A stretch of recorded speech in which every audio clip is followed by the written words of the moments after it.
Hello and welcome to FiveJay Gaming. I'm FiveJay and today we're going to unbox these ColecoVision mini arcade units.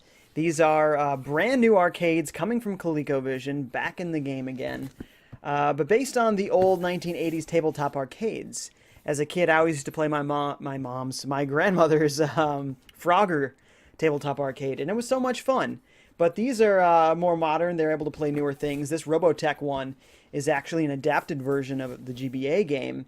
And I also, because there are Coleco arcade minis, and why not, I also got the only other one they've made so far, this Rainbow Brite one. No, I have no daughters, but I think it's a fun collector's item, and they seem to have made this game from scratch. So I'm interested to see what this game is going to be like. You can see my box came in a little bit of a dented condition there, but I'm going to open it, so it doesn't really matter to me. There's no HD out or anything like that, no video out, so I'm going to do my best to try and use my webcams to get some sort of imagery off of here. But we'll see how it goes. Whoa, there's a couple of things. And this is a charging cable, USB cable, and the unit itself. One moment. And then an instruction booklet. It is full color. There you go. Everything you ever wanted, right? Anything important in here? Not much. Not much. Okay. Pull this baby out of the plastic. Oh, I like this color. It's like an indigo. On camera, it's coming off very blue, but in person, there's a little purple to it. I really like the arcade art that they came up with here for the Robotech stuff. It looks nice. It really does. Now, the controls are even laid out like the Game Boy. It's got A, B, and L and R as your face buttons here. Got one stick. Got start and select. You're off and on. And it must be battery indicators here. Is there a sound slider I'm trying to see anywhere on here? Yeah, okay, I was missing it. In the front, there's a headphone jack and a little sound slider. That's nice. The headphone jack is nice, especially if you ever want to play this and people are like, stop that incessant beeping noise. You can do that quite easily now. I gotta say, there's a nice heft to this. This feels chunky. It doesn't feel light and cheap. This is some nice quality plastic here. The push of the buttons is nice and firm as well. It does feel more substantial than that of like a handheld, more than the Game Boy Advance, I would say. So it does have a nice like tabletop arcade style quality. You're not going to confuse it for a stand-up machine by any means, but this is nice. Like a lot of these sort of retro products can end up being very cheap feeling, but it's got a nice solid construction. They're using nice materials here. So then it just comes down to, is the game any fun? And maybe that doesn't matter to you if you're a collector, so that's nice. I'm seeing a line on the fascia here, and it doesn't seem to be any sort of error. It's just a part of the art. I'm not seeing it in the other pieces of art. Huh. Interesting. Wonder what that is. But I gotta say, I honestly didn't expect it to turn out this nice. It's a good looking unit. This is gonna look really cool on your tabletops in your game room. Like that profile's really cool. But yeah, it's a nice looking machine. You got some non-slip feet on there. Okay, so I got Robotech here all set up, ready to go. Let's see how good we can get the video to work here and the sound capture.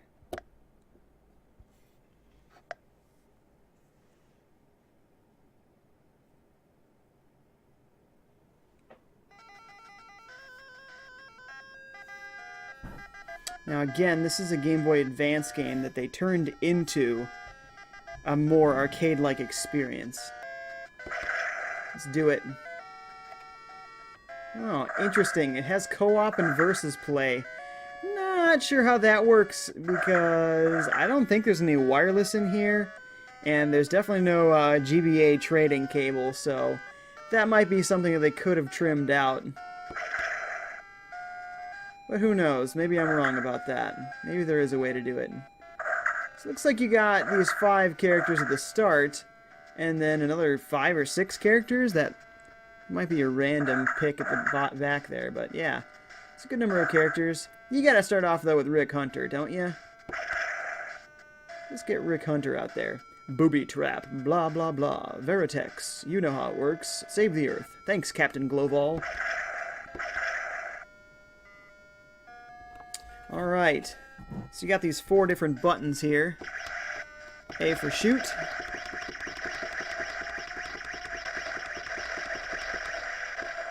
B for missile. Oh, and it's heat-seeking or homing. That's kind of cool. R to transform. Looks like this is the Guardian mode. And then there's your battle mode. Sweet. Yeah, it looks pretty good. You know, these old GBA sprites are still cool looking. Looks like I took a hit on that one, though. Oh, you can still fly. You just continue to hold B, and you can continue to jump in this battle mode here.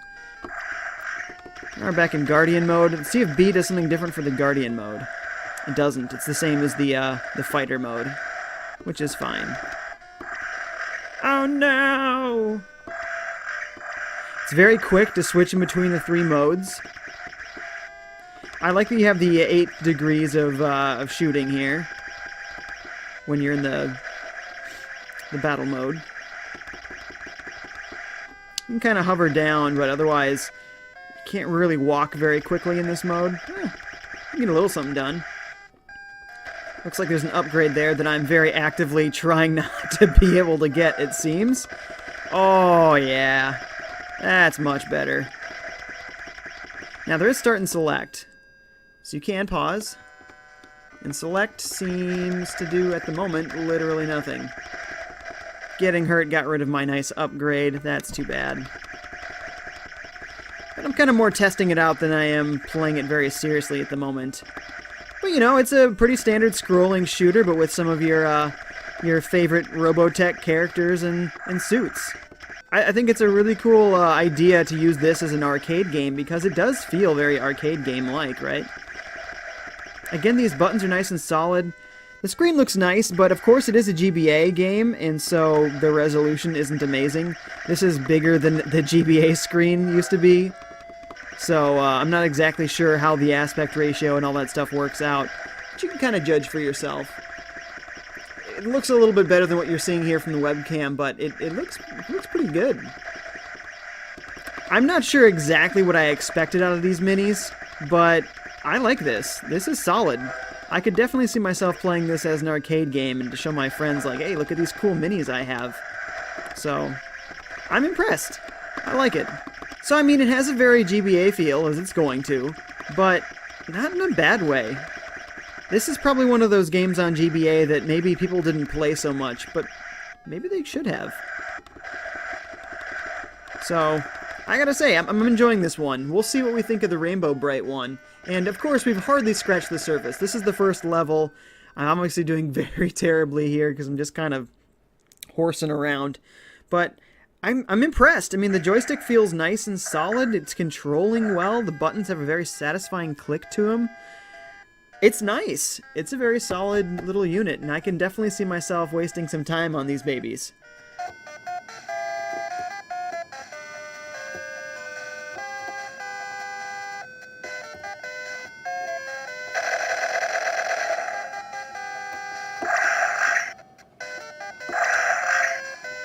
So we'll try out the Rainbow Brite unit next. And I have actually never watched Rainbow Brite. You can clearly see from the art that it's not really an audience meant for me. I'm not part of that audience, but that's okay. I was really interested to see that it's a completely unique arcade game that they made themselves. So I want to see what ColecoVision can do when they make their own games. Or when they contract somebody to make the game. I don't know how it went exactly. But it's a brand new game from ColecoVision. Again, just nice packaging. It's nice and secure in there. Again, these sort of like you made it yourself type instruction manuals, but they're for color, so that's something. Tells you how it works. And another of these USB charging cables. Okay, so once again, here you go. Oh my goodness, the brightness is crazy with these lights in this camera. I'm going to see if I can quick tweak this. There, now you can kind of see it better, right? Again, it's nice. This time the arcade art on the two sides is a little bit different from each side, and the top has a nice like map looking thing if it will focus. The lighting's a little funny, but now you can see it Once again, same high quality unit, feels like really nice plastic. Again, it has a really nice feel to it. All of this art feels like it's on here pretty securely. Again, the buttons are nice and substantial feeling. The joystick is firm. Trying to see, there might be... Oh, man. That's not fun. Underneath my screen, there's a little white fleck in there. I cannot get that off. So, that's kind of not cool. I'll have to see if there's any way I can open it up and try and get that out of there, or blow it out or something. Okay, so I've got the Rainbow Brite unit here now. And again, I don't really know anything about Rainbow Brite, but I wanted it because it's a Coleco mini arcade. And they made this game from scratch, so I wanted to see what they could do with it. You know, and a lot of times those older games made for kids are actually a lot of fun for adults too. Has a very NES look to it, which is appealing to me. I love that. The text is really crisp. It may not come across quite so well on the camera, but the text is looking really good. Kind of a catchy little tune here. I assume it's a theme song, so we'll just start it off with easy. Classic ready screen.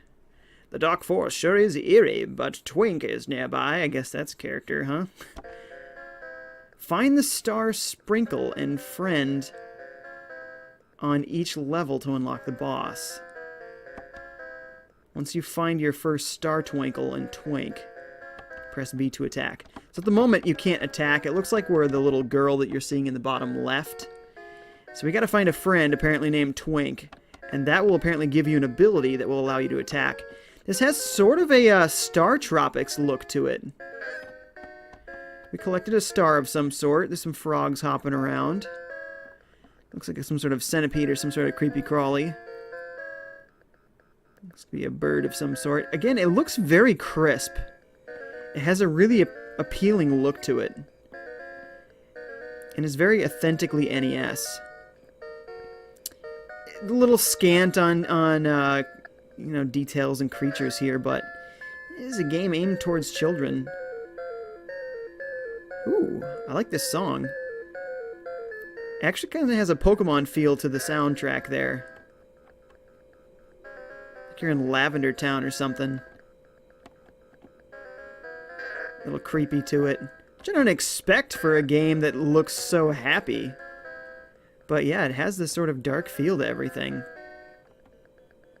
Let's see if we can find our friend Twink or whatever. Yeah, okay, if you press start and then select, it'll redo the little, like, tutorial. Oh, all this time, that was our little friend. And there it is. There's that attack we've been waiting for.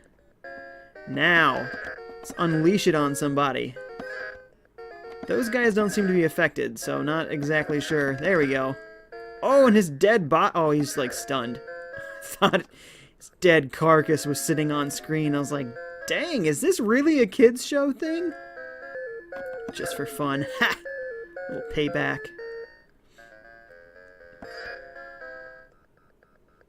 Whoa, now he's shooting at me? Is this a boss now all of a sudden? I'm ready. I'm ready. I mean, you caught me off guard at first, but now I'm ready for you. Gotcha. Sweet, so that's kind of your first little mini-boss, I guess. Oh, and here's our little... Is it a horse or a unicorn? Our little friend.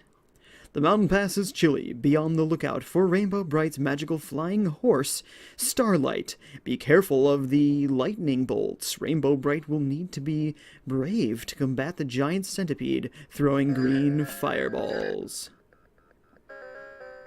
Okay, well the formula seems to be pretty well the same. Wow, why don't you spit on the screen? That's nice. So yeah, seems like an interesting enough game. I think especially if you have some connection to the Rainbow Brite franchise, you might be pleasantly surprised that this actually turned into a little bit of something here. I mean, not sure it's the greatest game of all time, but I'm impressed that they actually made some sort of quality product here. I mean, it's got some satisfying music. Maybe it's not very complex, but it's not annoying. Maybe a little on the bland side, but it's not bad. The graphics, again, are nice and crisp. I I like the way the sprite looks for... I mean, is this main character's name Rainbow Brite? Is that who I am? Am I the Rainbow Brite? But she looks good. So, yeah, I think it's a satisfying little curiosity for folks that are looking to expand the little mini arcades collection.